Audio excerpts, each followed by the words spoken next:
तर गुरुची अनेक प्रकारची व्याख्या केली जाते. गुरु म्हणजे अंधार, गुरु म्हणजे प्रकाश. जे शिष्यांना अंधाराकडून प्रकाश नेतात त्यांना गुरु म्हणतात.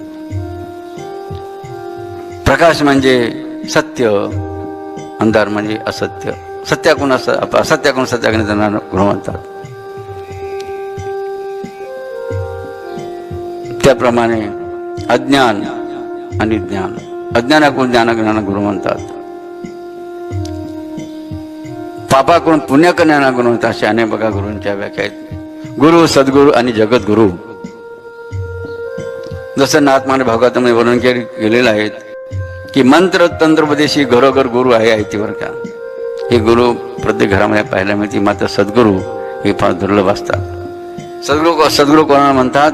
नाथमाने भागवतामध्ये काय म्हणतात? मंत्र तंत्रोपदेशती घरोघर गुरु आहे ऐती, जे शिष्या ते सद्वस्तू दाविती, त्या ते श्रीकृष्ण सद्गुरु म्हणती. की सत्य वस्तूंचा बोध, अर्थात नित्य काय, अनित्य काय, सत्य काय, असत्य काय, शाश्वत काय, शाश्वत काय, यांचा बोध बघा जे शिष्यानं ज्ञान सद्गुरु म्हणतात.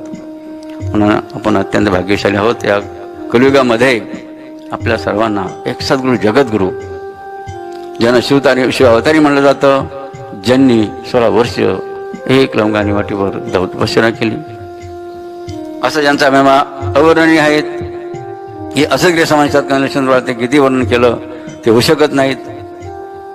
असं आपल्या सर्व श्रद्धास्थान जी पालखीमध्ये असत, मग आपल्या श्रद्धाशी बाबांच्या चरणी आपण या ठिकाणी साष्टांग धन्यवाद करूया.